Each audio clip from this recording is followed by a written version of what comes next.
What's going on, Grilla Grills Nation? Chef Drew here with our cocktail syrup kind of series. Today, we're making a really cool one. We're gonna do a fresh plum and obviously still growing fresh basil simple syrup. Okay, guys?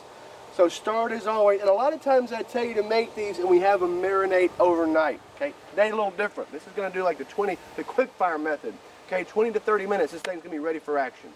First thing we have here is 2 cups of granulated white sugar. All right, next thing we have equal parts 1-to-1 simple syrup, guys. 2 cups water. All right, there we go. Simple as that. Give this a nice kind of stir. Make sure that sugar's not sticking to the bottom. Won't take this too long at all to come up to a boil. Next thing we're gonna do, guys, and this is in your recipe, okay? This is 4 fresh plums that I got this morning. They've been quartered, and they've also been pitted, as we can see. Now, I have a trick for you here. Since this is gonna be so sweet, I intentionally bought these plums a little bit shy of ripe, so they're tart, okay? They still have the sweetness to them, but they're not quite all the way ready to eat. They're tart, that's what we want. We needed to counter some of the sugar that's gonna be going in, or that's already in the simple syrup, okay? How do you tell the difference between a ripe and non-ripe Honestly, plum? when they're not cut and you can't bite into it, it's just gonna be very firm to the touch. Okay, guys? When you have a ripe plum and you push into it almost like an avocado, it kind of gives a little bit, and you know it's ready. That flesh is kind of indention in there, and you know it's ready to go. With this, we push in there, it's nice and firm, okay? You can see how firm that is. It's not, you know, it's hard to squeeze. Even if that thing were ripe, it would just be putty in my hands, okay?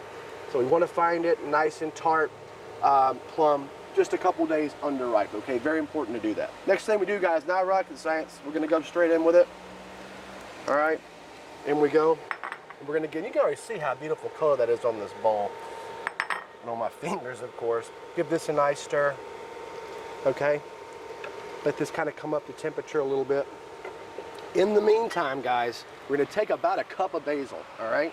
About a cup here. We're just gonna rip this right off and put it in. I got this basil at the store, super nice.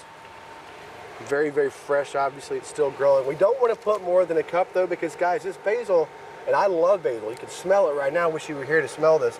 It's so fresh and fragrant. It's got a little bit of spice to it as well, but we could easily overdo it. We're not trying to overdo these plums, okay? We're not trying to overdo these plums at all. So I'm gonna go ahead just by eyeballing and say that we're at about a cup right now. Cup of fresh basil. We're gonna stir this to incorporate it.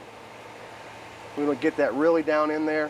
And once this gets really hot, guys, it's gonna wilt a little bit, almost like spinach. That's okay, we're not worried about that. We're gonna strain it out here in a little while. Get that nice and incorporated. Now, all right, guys, we have a perfect ratio here. We have 2 cups of simple syrup, 2 cups of sugar. Okay, we have 4 tart, slightly underripe plums that have been cut, quartered, and pitted. And we have our fresh basil, about a cup of that's gone in here. What's gonna happen is this is gonna come up to a boil, okay? I'm gonna reduce that down to a simmer, let it simmer for about 5 minutes, okay? When that happens, I'm gonna pull this completely off and just leave it alone, okay? Almost like when you're making a cup of tea, we're gonna let that steep for at least 20 minutes, maybe 30, all right? But because of the basil that's in there, we don't wanna over infuse this, okay? We can already see some bubbles right there. So about 20 to 30 minutes, we're gonna let it steep in there. And then, guys, we're gonna come back here in just a couple of minutes. Once that's done, we're gonna strain this off and we're gonna show you exactly what it looks like, okay? What's up, Grilla family? We're back with our cocktail syrup. So we started this, guys, and we had 1-to-1 simple syrup, 2 cups of granulated sugar, 2 cups of water. We also had our plums in here, 4 plums, cut, cored, sliced into quarters. We had about a cup of basil, okay? Brought that up to a boil, down to a simmer. Let it simmer for about 5 minutes. And at this point, it's been steeping for just under 30 minutes. And we can already tell that deep color that's already in there. You can really smell that vibrant basil. I mean, this thing is gonna taste amazing, guys. So what we're gonna do, it's very, very simple. Nothing to it at all. Simple metal bowl, simple strainer, okay? We're just gonna strain it off. And as always, guys, look at that beautiful color.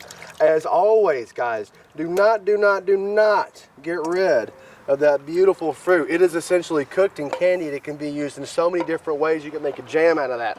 You can put that on some ice cream. You can make that into something cool. You can even make it savory with, it'd be awesome kind of addition to like a goat cheese salad, for example. Tons of stuff we can do, okay? We're gonna set this to the side. So nice and viscous. You can really smell the aromatics of that basil in there. The plum gives it just this awesome color. All right, guys, and then for a little extra added step, All right. I'm going to use a little bit finer of a strainer. That's delicious, by the way. Just to get out any little extra bits that may be in there. There may be nothing. Let's see. But we are going to pass it one more time, just to make sure we're getting everything out of there. If you don't have one of these at home, guys, don't sweat it. It's not a big deal. The first strain is plenty. I just happen to have one of these floating around, so I'm going to take the extra step and do it. Not 100% necessary, though. All right, guys, and there we have it. Let this kind of finish out. All right. And guys, in case you're wondering, all right, that's probably good. Guys, in case you're wondering, a couple things. Number one, get this in an airtight container in the refrigerator. This thing is solid because of all the sugar in there. Sugar is a preservative, as we all know. Solid, solid, solid to keep that. If you make this in batches, you're fine to let that hang out refrigerated for a couple of months. Not going to be a problem. Just make sure it's covered up really tight. And if you're also questioning, like, okay, that sounds awesome, man. What do I do with this? A couple of ideas. And actually, if you'll stay tuned and kind of keep coming back to GrillaGrills.com, not sure when we're going to do it, but we will have it out there at some point.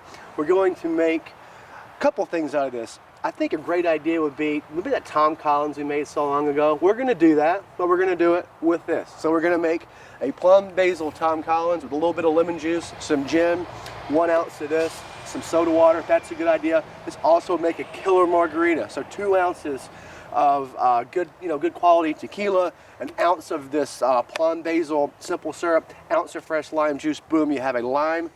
You have a lime, basil, and plum margarita. I could go on and on and on about this, guys. I'm a big, huge cocktail nerd. But those are just a couple of ideas. This was super easy to do, start to finish, about 45 minutes. As always, any questions, chefdrew@GrillaGrills.com. I'm here for you. I'll answer them. Until next time, everybody, on the smoke.